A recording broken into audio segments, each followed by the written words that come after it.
예수 그리스도의 부활은 우리 기독교의 신앙 중에 가장 핵심입니다.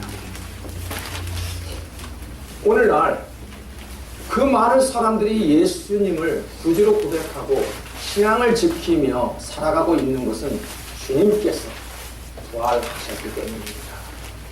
예수님의 부활은 하나님 안에서 영원한 생명을 얻을 수 있음을 우리에게 알려주십니다.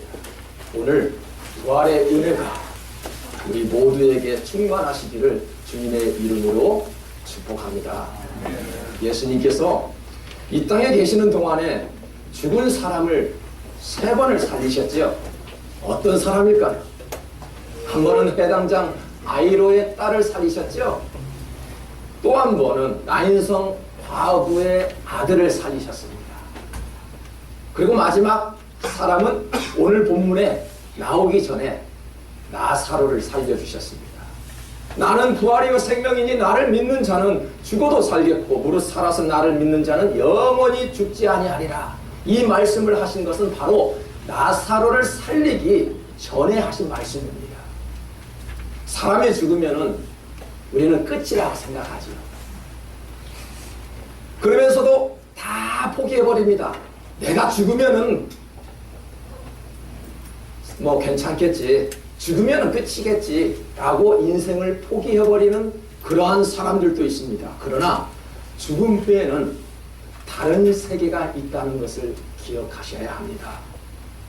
히브리서 9장 27절에 보니까 이런 말씀이 있습니다.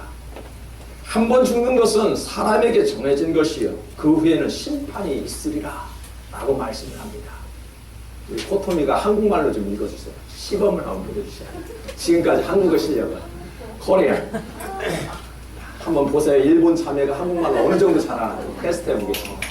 한 번 죽는 것은 사람에게 정해진 것이요 그 후에는 심판이 있으리. 아멘. 할렐루야. 자, 하나님께서는요 반드시 심판을 하신대요. 우리가 인생이 끝이면 끝이 아니라는 것을 우리가 분명히 알아야 합니다. 우리가 그래서 하루를 살아도요 하나님 앞에서 의미 있게 살다가 우리는 심판대 앞에 가야 합니다. 사람이 사는 곳에는요 늘 죽음과 함께 한다는 것 절대 잊어서는 아니 됩니다. 언제 우리에게 죽음이 다가올지 모르지요. 마음이 들떠있는 상태에서 저 멀리 배를 타고 수학여행을 떠난 그 아들, 딸들이 돌아오지 않는다라는 것을 우리가 어떻게 알았겠습니까? 자녀들이 학교에 갑니까? 남편이, 아내가 직장에 출근하였습니까?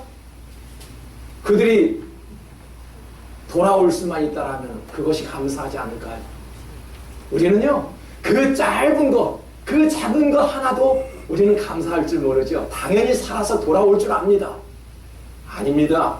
늘 우리 주변에는 죽음이 늘 가까이 있다라는 사실입니다. 본문 26절에 보십시오. 주님이 뭐라고 물으십니까? 너가 믿느냐? 너가 믿느냐라고 묻습니다. 우리가 무릇 살아서 나를 믿는 자는 영원히 죽지 아니하리니 이것을 너가 믿느냐? 여러분 살아 계실 때 생명이 있을 때 예수 그리스도를 잘 믿어야 합니다.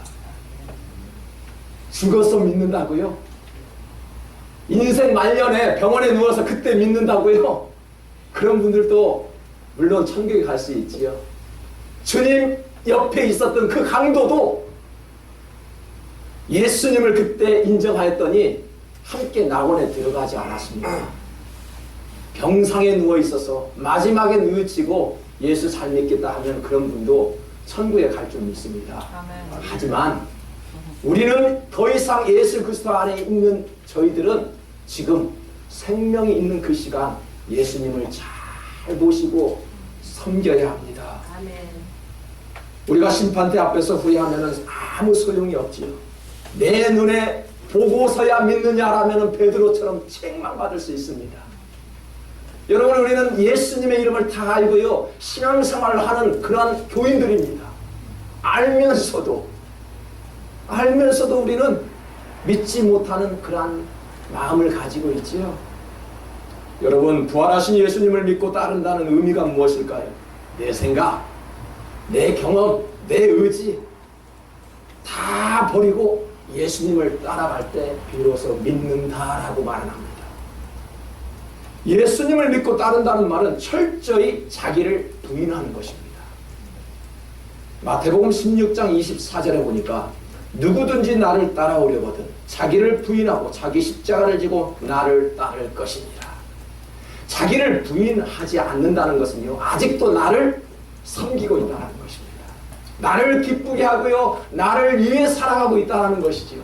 내 가정만, 내 교회만, 내 식구만, 내 자식만 오로지 자기 이익을 추구하는 그런 목숨을 걸게 합니다. 이처럼 자아는요, 모든 사람들에게 있는 우상입니다. 자기를 부인하지 않고는 예수 그리스도께 나아갈 수 없습니다. 그리고 겸손과 온유 또한 배울 수가 없는 것입니다. 우리의 마음속에 자기를 뽑아낼 때 비로소 그 자리에 하나님의 임재하심이 머물 수 있다는 것이죠. 우리 자아를 버리지 못하는데 어떻게 하나님께서 저희들의 마음속에 임할 수 있을까요? 저는 회의를 할 때마다 참 염려되는 부분들이 많이 있어서 상당히 기도를 많이 합니다. 여러분, 회의를 하고 나면 자기의 뜻에 맞지 않는다고 불편한 마음이 우리 마음속에 자리 잡고 있기 때문에 그렇습니다. 오늘도 여선교회 회원들이 모임을 갔습니까? 선한 믿음교회 제1대 회장을 뽑는데요, 오늘요. 그래서 저는 많은 근심과 염려와 우려되는 마음으로 기도를 했습니다.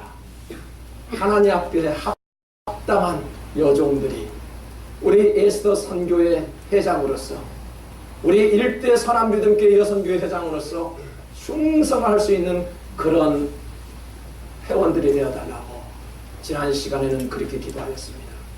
여러분, 회의는요, 의견을 내놓는 것이 회의지요. 나의 의견을 내놓는 것이 회의입니다. 그러나 회의는요, 나의 주관과 나의 뜻을 내놓는 것이 아니라 그 공동체의 이익을 위해서 의견을 내놓아야 합니다. 사실 인간 사이에 문제가 없는 사람들이 있을까요? 사람과 사람 사이의 관계는 문제가 너무나도 많습니다. 왜 그럴까요? 다 기호가 생각하는 것이 다 다르기 때문에 그럴 수 있습니다. 여러분,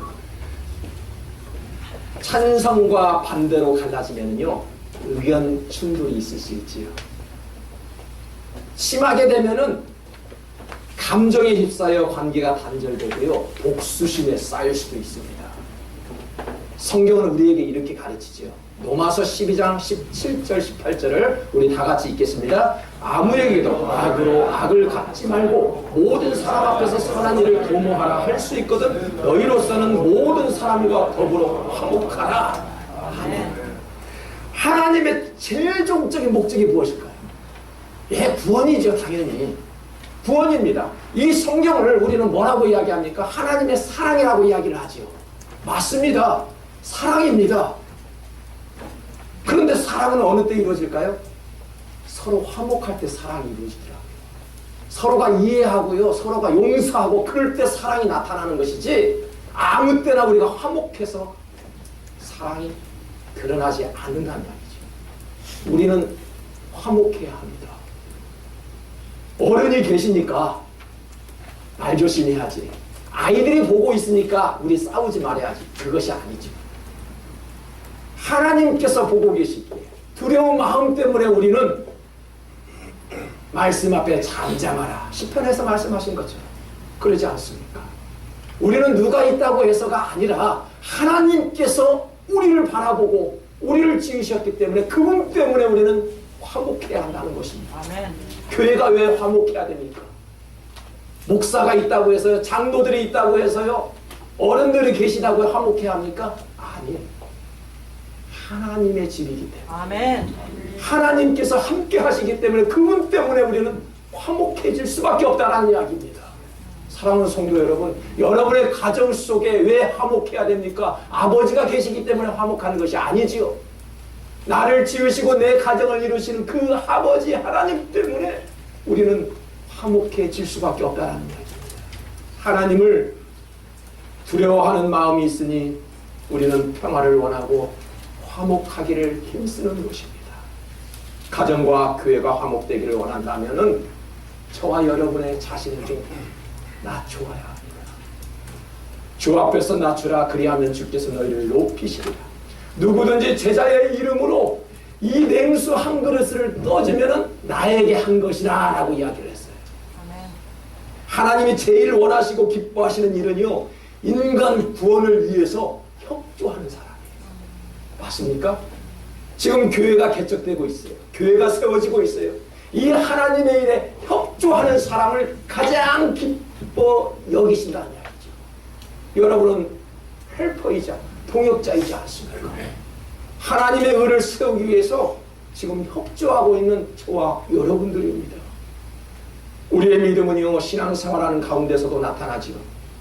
아멘, 아멘. 주여 주여 한다라고 해서 그분이 믿음이 있는 자입니까? 구원의 열차를 타고 있는 우리 안에 모이기에 힘쓰고 서로 협력하여 서로를 이루는 것이 바로 믿음입니다. 우리가 생각하는 믿음이란 무엇일까요? 예수님이 너가 진정으로 나를 믿느냐라고 물으실 때 마르다는 네, 믿겠습니다 라고 이야기했습니다. 요한복음 11장 27절을 보십시오. 이르되 주여 그러하에다.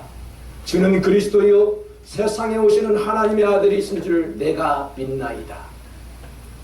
저와 여러분들은 네, 믿습니다. 그렇게 말을 합니다. 그렇다라고 해서 우리가 믿음 있는 사람입니까? 어떤 사람은 믿음을 이렇게 정의합니다. 하나님의 존재에 대한 확실한 증거가 없어도 하나님을 믿는 종교적인 확신이 있을 때 믿음이라고 이야기하죠. 좀 어려워요. 저는 이렇게 설명합니다. 가능성이 희박해 보이지만 하나님이 보입니까? 안 보이죠.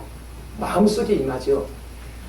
그 오병이의 기적과 같은 그 가능성이 희박하지만은 보이지 않는 것을 믿는 것, 그것이 믿음이라고 저는 정의합니다. 우리는 보이지 않는 것을 믿는 것이죠. 보이는 것을 믿게 하라는 것은 다 믿죠. 하지만 보이지 않는 것을 믿으라 하니까 각 교회마다 의자가 텅텅 비어옵니다. 왜요? 희박하기 때문에, 가능성이 없기 때문에, 오늘 부활하신 주님을 인정하지 않기 때문에 어떻게 그것이 가능할까? 어떻게 죽은 사람이 살아나셨을까? 믿지 않기 때문에 교회의 자리들이 비어있다는 사실이지요. 성경에서는 이렇게 믿음을 정의하죠. 히브리서 11장 1절에 보니까 믿음은 바라는 것들의 실상이요 보이지 않는 것들의 증거니라고 하였습니다. 오늘 성찬 예식을 하였습니다. 믿음으로 예수님께서 베푸신 몸과 피에 참여하는 것이 성찬이시죠. 믿음으로 성찬에 참여하고 하나님 앞에 가까이 나아갈 때 은혜 또한 주시지요. 어떠한 마음으로 오늘 성찬에 참여하셨을까요? 저는 성찬을 집례할 때보다 여러분처럼 자리에 앉아서 성찬의 떡을 받고요, 잔을 받을 때 왜 이렇게 눈물이 나는지 모르겠습니다. 그런 분들 계실 줄 믿어요. 그런데 집례할 때는 그러한 은혜가 또 사실 앉아있을 때보다는 덜 느낍니다. 제가 은혜 받았다고요, 잔을 받을 때마다 훌쩍훌쩍 울면서 하면 어떻게 될까요? 좀 이상하잖아요. 그래서 마음속으로 저는 감동에 있고 마음속으로 감사하고 마음속으로 울고 있지만은 겉으로는 웃고 있잖아요. 하지만 여러분의 자리에서는 하나님께서 은혜 주시거든, 감동 주시거든 엉엉 울어대야 됩니다. 성찬의 의미가 바로 그것이지. 여러분, 눈물 한 방울 흘리는 것도요, 하나님께서 은혜 주시지 않으면 절대 눈물 한 방울 나오지 않습니다. 믿으십니까? 우리가 기쁠 때, 슬플 때는 얼마든지 우리가 눈물을 흘릴 수 있지요. 이웃집에게 뺨을 맞았을 때 나는 슬프다고 눈물은 금방 쏟아내지만은 내가 감사하고 감동받고 은혜 받을 때는 왜 이렇게 눈물에 소극적인지 모르겠습니다. 여러분, 하나님의 은혜가 임하거든 다윗처럼 옷이 내려갈 정도로 춤을 한번 추어보시라는 이야기예요. 아멘. 감동받으면은 감사하다며 눈물도 좀 흘릴 줄 알아야 된다는 이야기지. 그게 바로 하나님의 복된 자녀들인 줄 믿습니다. 오늘 성찬의식을 믿음으로 참여하였나요? 고린도전서 11장 28, 9절에서 이렇게 말씀을 합니다. 사람이 자기를 살피고 그 후에야 이 떡을 먹고 이 잔을 마실지니 주의 몸을 분별하지 못하고 먹고 마시는 자는 자기의 죄를 먹고 마시는 것이니라 라고 말씀을 합니다.